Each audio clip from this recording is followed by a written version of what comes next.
Hello and welcome to I Live Moment with yours truly, Milton Johnson.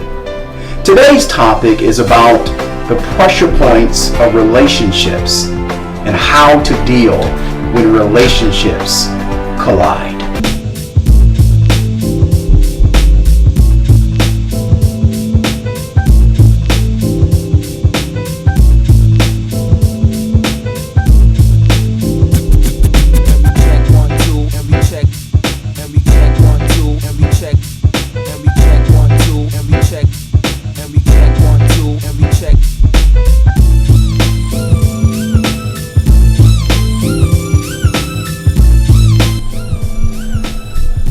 Let's face it, we all face conflict. Even Christians collide, even over the simplest of things. Some of the biggest fights I've witnessed have been over the trivial things in a church. Things like paint color, carpet or tile, order of service, whether to buy toilet paper in bulk or as needed. It can be as simple as two people wanting to sit in the same church pew, or as complex as a broken marriage. In every situation, Christians were doing the arguing. Most of the time, there were two legitimate sides to the discussion, but those involved felt only their opinion was valid enough to defend. Conflict is all around us. No one is immune to it. Now don't get it twisted. Having conflict doesn't mean two people are spiritually immature or that the conflict would end in broken relations. As hard as it might be, even in the worst situations, conflict can often be used for an ultimate good. Much of that begins with a proper understanding of conflict. Thankfully, the Bible never shuns away from difficult issues, including conflict.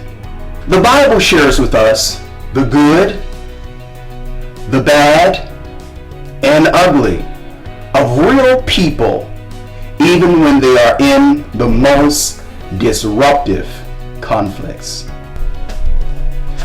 The Bible often mirrors the conflict in our own lives.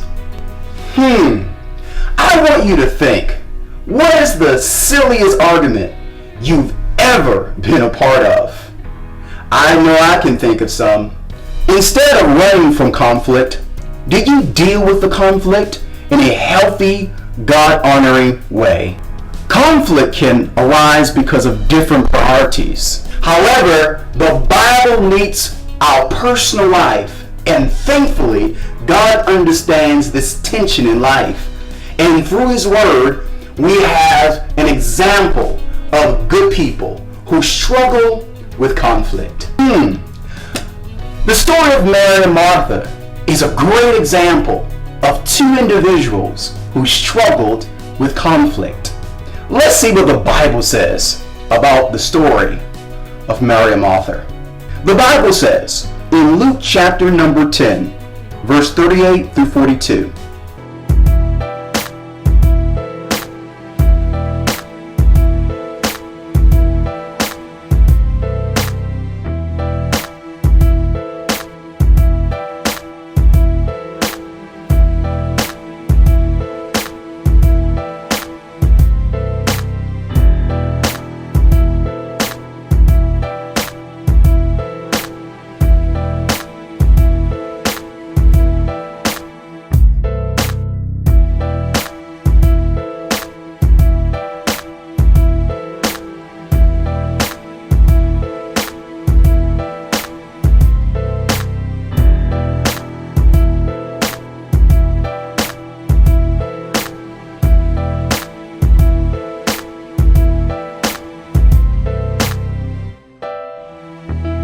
We sometimes get the indication from this story that Mary was the more spiritual sister.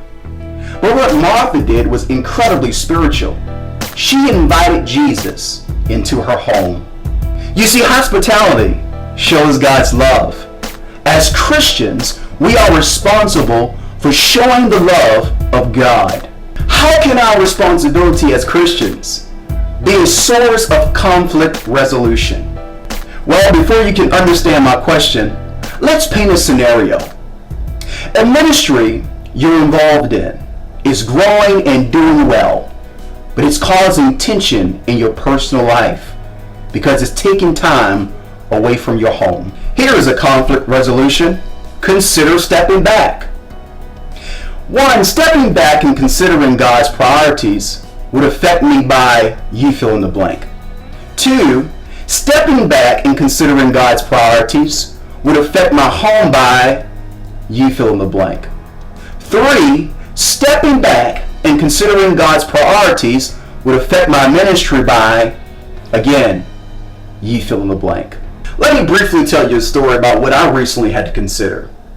Recently, I became a pastor of a new church. The people have been overwhelmingly kind to me, but I found myself neglecting my home. It just about ruined my marriage. So I decided to step back and prioritize God's way. Think about this for a moment. What must you consider when you are deciding between good, better, and what's best? Here are 3 things to consider while living it out. First, identify what's important. Evaluate a conflict, looking for what you and the other party considers important. Secondly, reorder your priorities. Your stance in a conflict may be good and in fact valid, but it may need to take a temporary backseat to a greater priority. And thirdly, take a half-day retreat. Do nothing but sit at the feet of Jesus. We can do that by praying and reading our word. You will gain a fresh perspective on your daily life and what it is that God really wants you to do by managing your priorities God's way. Until next time, God bless you.